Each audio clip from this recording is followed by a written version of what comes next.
What's up mga meme? This is Rico Mori and welcome back to my channel. Ang YouTube channel ng mga taong mahilig sa mga pampaswerte at positibong-positibo.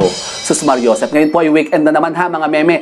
At ngayon nga po ay Sabadong-Sabado at payday pa kahapon. Baka kayo maglalayas ngayon, kayo magsha-shopping kasi ngayon ay mall tour day. Ha mga meme, ingat-ingat lang po ha kasi ngayon ay syempre pandemic pa rin at baka kayo makasalabat dyan sa labas ng mga virus, wag naman sana ha mga meme. Yan, basta't ingat lang po, always wear your mask and keep social distancing ha mga meme. Basta't kayo mag-ingat kayo kasi nga mahirap na't baka kayo madali dyan sa labas. Kasi ito na nga pong ating new normal ngayon ha mga meme. Yan, pero ngayon nga po, since ngayon din po ay unang araw ng buwan ng Agosto, ay may pag-uusapan tayo ngayon isang topic ha mga meme. Ang tungkol sa Ghost Month. Naku po, Mariosep, sa title pala ang parang nakakasyokot at nakakatingar-ngar na ha mga meme. Yan. Ano ba yung Ghost Month ha mga meme? At ano ba yung mga do's and don'ts na dapat ay ginagawa natin? Yung mga dapat at hindi dapat natin ginagawa kapag gantong panahon ng Ghost Month. Merong mga paniniwala kasi ang ating mga kapatid na mga Chinese dyan ha mga meme tungkol sa beliefs at tradition na ito. At yung ang aalamin natin ngayon ha mga meme, kung ano ba yung mga bagay-bagay o usapin tungkol dito sa sinasabing itong Ghost Month na ito ha mga meme. Yan. Pero kung kayo bago pa lamang po dito sa channel ko at kayo napadaan lang po dito ha mga meme, katulad nga nung like ko sinasabi sa inyo, wag na kayong mahihiya ha mga meme kasi tayo-tayo lang naman dito, sus Mariosep. Basta kayo wag nang mahihiya ha, mag-subscribe at i-click po ang aking notification bell para naman ma-update po kayo kapag may mga bago na po ulit akong uploads. Kasi dito, siya, suswertihin kayo.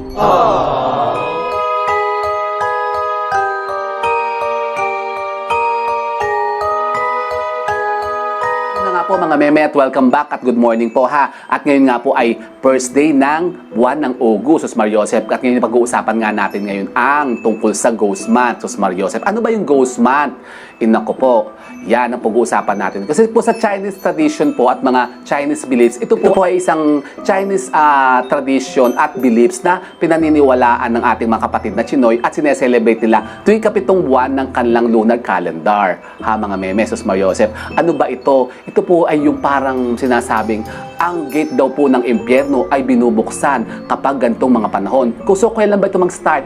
For this month po, mga meme, ay mag-start po ang Ghost Month ng August 15 to September 17, ha mga meme. Pero ang pinaka, ano po niyang peak niyan, o yung pinaka Ghost Day niya ay September 2 ha mga meme. Pero may ilan ako narinig na ito po ay nag-start ng parang August 16 hanggang September 19. Pero pareho lang naman po yan. Basta yan ay buong August yan, isang buwan po kasi yan mga meme. Pero yan po ay bago mag 15 ay dapat kayo maghanda-handahan ng mga pangontra dyan kasi sinasabing yan nga po ay parang napaka hindi masyadong magandang event o parang hindi masyadong magandang panahon kapag ganyang pumapasok ang Ghost Month. Kasi nga po yung mga may paniniwala nga po ang ating mga kapatid dyan ng mga Chinoy na parang pinapractice na rin naman natin ngayon ha mga meme. Yun nga, yun ang ating pag-uusapan ngayon. Yung mga do's and don'ts na dapat ay hindi po natin ginagawa ha mga meme pag panahon na ganito ng Ghost Month. Yan mga meme.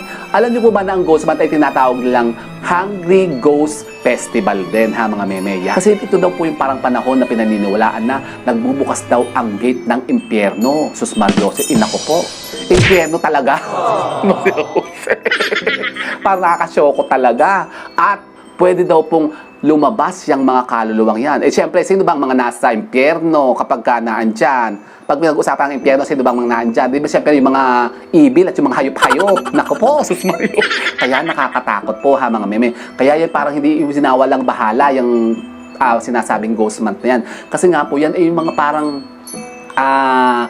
misfortune ng dala niyan. Kasi nga po ang dala po niyan ay negatibo. At yung para mga misfortune at minsan po ay death. Naku po, parang ayokong sabihin yung salitang yung death na yan. Nakakatakot kasi. At yan nga po ang pag-uusapan ngayon. Yung mga dapat nating mga ginagawa at hindi dapat nating ginagawa kapag gantong mga panahon. Yan. Ano-ano ba ito? Una po natin pag-usapan yung mga dapat po natin munang gawin ha kapag gantong panahon. Pero alam niyo po ba mga meme na yun naman po yung may mga pangontra ha at may mga sinasabing ang dapat nga at hindi dapat natin ginagawa. Una po natin pag-usapan yung mga dapat natin gawin. Kapag nga daw po pumapasok na ganito yung Ghost Month, dapat daw po tayo ay, unang-una ay mag-alay ng pagkain.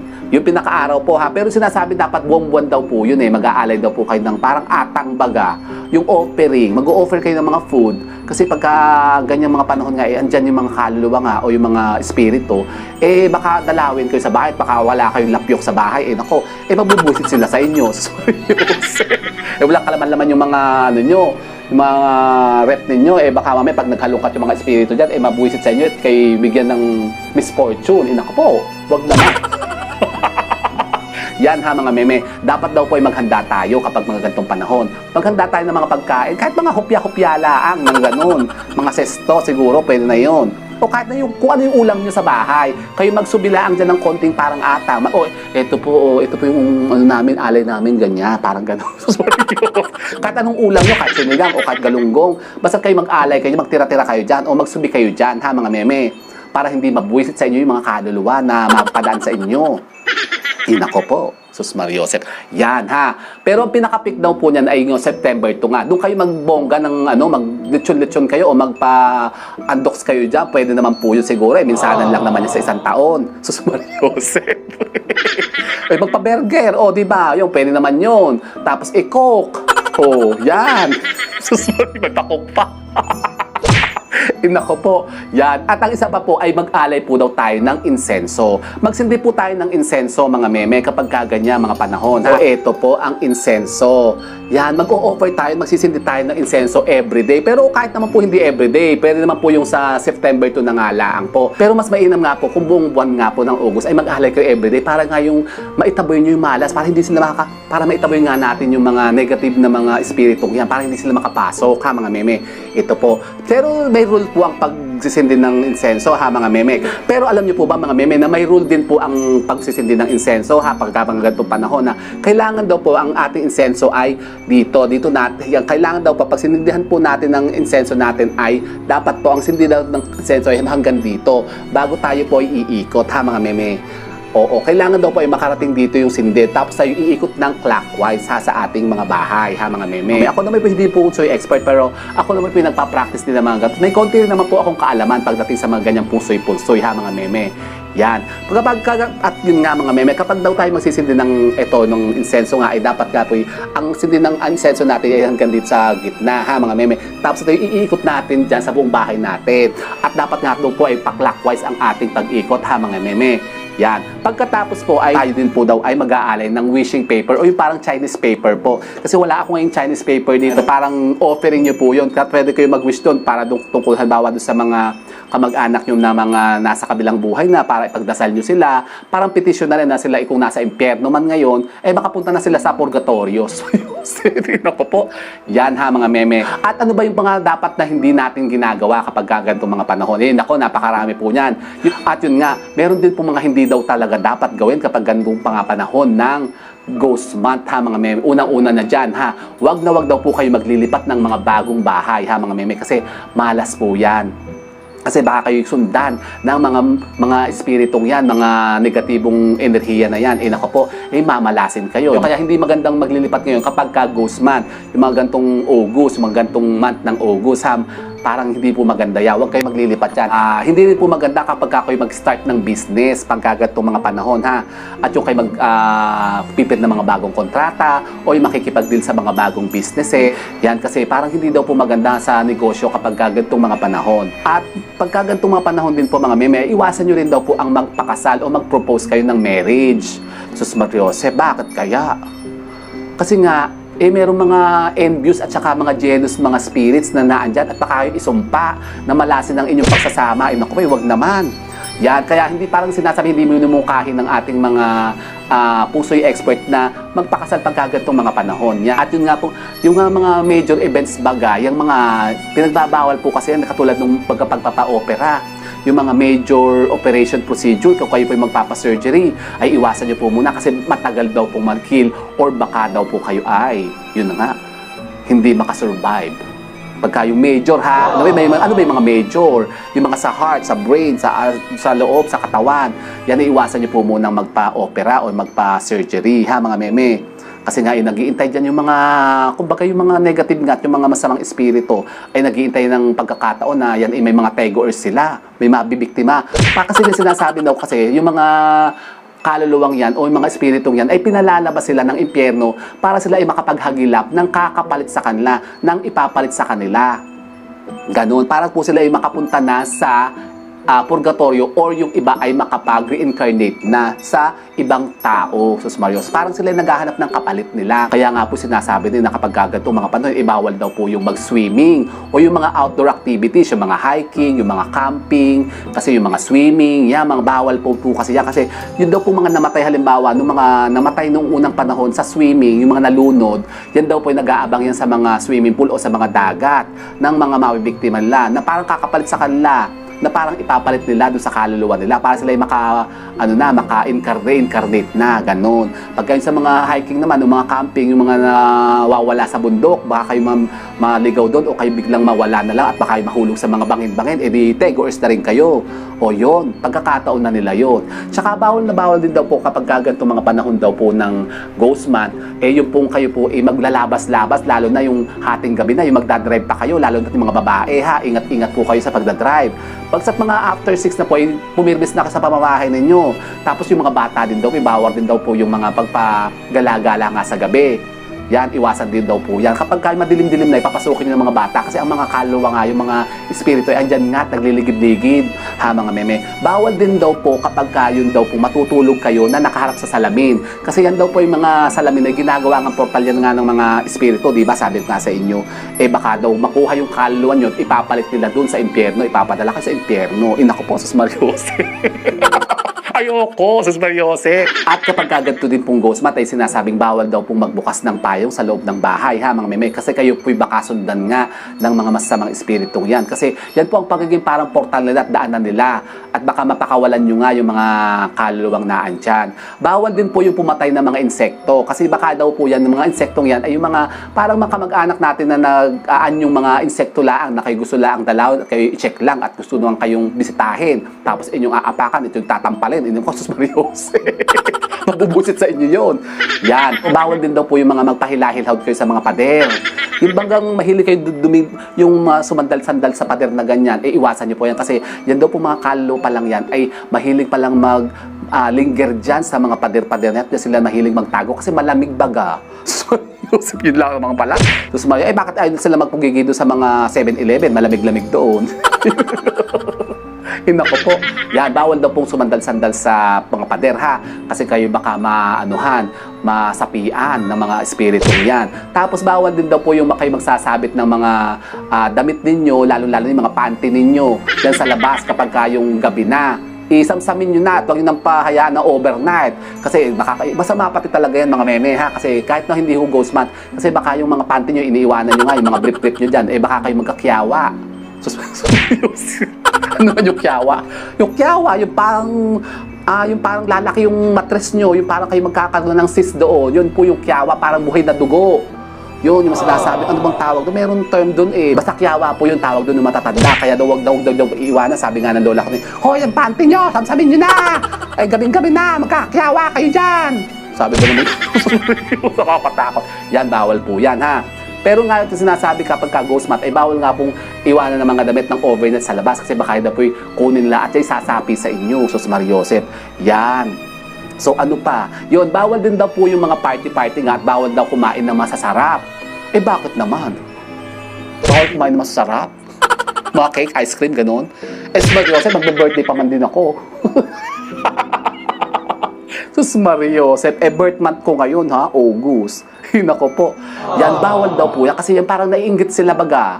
Para kumbaga sila parang inaalot-alot nyo pa. Parang sila parang iniinggit-inggit nyo pa sa pagkain. Parang naiinggit po sila pagka ganyan. Kaya iwasan daw po yan mga pagkain-kain ng mga masarap pagka panahon ng ghost month. Nako po, Sus Mariosep, yun pala yun. Pero alam niyo po ba mga meme, na meron naman po tayong pwedeng gawing pangontra dyan ha mga meme, sa mga bad spirit na yan para to hindi makapasok sa mga bahay-bahay natin. Yan, ano ba yun? Ano pa ba? Sus Mariosep, mga meme, yung lagi nga sinasabi sa inyo, di ba? Pagdating sa mga pangontrang ganyan ng mga espiritu, ito, asin, Sus Mariosep. Ito lang talaga ang sagot. Yan mga meme, ito talaga ang makakakontra sa kanila. Kayo po'y maglagay nito sa mga bahay ninyo, sa mga bintana, sa mga pintuan nyo. Halimbawa yung may pintuan nyo, yan. Halimbawa, ilan ba ang pinto nyo? Siyempre, meron kayo kayo may mga main door, tapos merong back door, ganyan. Yan pong mga ganyan po, ilagyan nyo po ng asin. Kumuha po kayo ng mga gantong, mga sisidla na ganto, mga shot glass bagang ganto. Yan, ganto po ang gawin ninyo. Kapag po umaga, kayo maglalagay nito ha. Naglagay lang po kayo ng asin na isang kutsarang asin lang po. Yan. Yan, basta mga ganyan lang po karami ha. Maglagay lang po kayo ng asin, ganto, dalawa yan ha mga meme. Kasi para hindi sila makakapasok at kukontahin nga natin sila Yan, kasi ang mga espiritu po ay takot sa asin. Yan. O, sabi ko diba sa inyo, asin lang talaga. Yan ay kahit yan na lang ang dalhin ninyo sa araw-araw, magdala kayo niya sa mga bag ninyo, sa mga bulsa ninyo, talagang napaka-epektibo ito at kukontahin talaga ito, hindi kayo lalapitan ng mga espiritong yan. Yan, ito po ilalagay nyo sa may pintuan ninyo. Yun sa may pagpasok na ganyan, doon sa dalawang baba doon sa may hamba ng pintuan nyo, ilalagay nyo po ito, itong dalawang ito, para hindi makakapasok dyan. Or kayo magsabit doon ng parang unton baga, nalagyan nyo ng asin. O kahit yung yung plastic lang, kahit na po yung mga plastic lamang ng ice candy baga o yung mga plastic ng yelo, kayo maglagay ng konting asin doon. At pwede rin nyo rin pong samahan ng bawang ha mga meme. Ito yung napaka-epektibo. Kahit lagyan nyo lang po ng isang clove, yung isang piraso lang po kasi pagka ilagay nyo man dyan, para namang laki-laki. Yung maliit na po, kahit isang piraso lang po, lagyan nyo lang po ng bawang. Tapos kayo mabili po ng gati, murang-mura lang naman ito. Ito yung 550 lang ata to sa sa Novo. Marami kayong mabibiling gato mga shot glass ha mga meme. Ito ilagyan yung asin, lahat ng bintana ninyo, ilagyan ninyo. Yung mga banggirahan ninyo, yan. Ito po ang kokontra. Talagang kayo, hindi makakapasok ang mga bad spirit dyan, ha mga meme. Kasi sinasabi nga mga kaluluwang yan nga po ay takot nga sa asin at sa bawang. Na yan ay talagang pwede maka-apekto kasi sa atin yan mga meme yan gusto nilang magdala ng misfortune din sa ibang tao. Yan, para naman sila makaganti-ganti rin. Kasi nga, hindi ba nga sila nasa impyerno nga. Yan. Kaya yan ay itong gawin natin, ha mga meme. Yan ay napakainam pong pangontra. At syempre, yung isang pinakamabisa natin sandata dyan ay syempre ang pagdadasal. Araw-araw po tayong magdasal, ha mga meme. Lalong-lalo pa ngayon, buwan ng Ghost Month. Dapat talaga tayo magdasal talaga araw-araw. Pero kahit naman hindi po Ghost Month, talaga naman dapat tayo talaga humingi lagi ng gabay. Lalo pa sa panahon ngayon na talagang, syempre, pandemic nga po at talagang crisis. Talagang kailangan natin talaga yan. Yan talagang magsasave sa atin ang pananalangin sa ating Panginoon Diyos, Mariosep. Yan ha mga meme. Basta tayo tiwala lang na ito'y hindi naman tayo tatalaban ng mga ganyang klase mga espiritong yan. At kontrahin natin talaga sila ha para tayo hindi talaban ng mga ganyan. Yan. Basta tayo po ay talagang maniwala na tayo ay hindi tatalaban ng mga ganyan. At imbibe natin yung mga positivities ha mga meme. Yung mga negative people baga, yan po ang lagi nilang unang inaabatan at gustong-gustong salakayin. Kapag kayo negatibo, kayo unang mabibirada ng mga yan, ha, Sus Mariosep. Kaya kayo po ay maging positibo para tayo ay maging positibo rin ang buhay natin, ha, para yan. So yun, with that mga meme, sana po may natutunan naman kayong bagong kaalaman dito sa tungkol sa Ghost Month na ito, ha mga meme. Basta't kayo po mag-ingat ngayon, buwan ng August, kasi hindi maganda ngayon panahon na ito. Basta't iwasan nyo yan, ha mga meme, yung mga sinabi ko sa inyo. So with that mga meme, keep safe and God bless. Before we end up, mga meme, magsha-shoutout po muna ulit tayo ng ating mga masusugid na mga subscribers. Shout out kay Mr. Chong 84 Channel at kay Miss Rose de Saluca ng Valenzuela City. Shoutout din po kay Mr. Arn Tubat at kay Miss Elizabeth Cruz. Shoutout din po kay Mr. Roger Vergara at kay Miss Elisa Elmer. At shoutout din po kay Miss Violeta Bustillo. Mega shoutout din po kay Miss Beverly Maramba at kay Mr. Alex Prado. Shoutout din po kay Miss Chari May Andal at kay Miss Juliana Faith. Shoutout din po kay Miss Lorgina Tabar at kay Miss Shirley Pascual. Mega shoutout din po kay Miss Josephine Estrada at kay Miss Jessica Mendoza. And mega shoutout din po kay Atty. Judith Gomeda ng Tugigaraw City.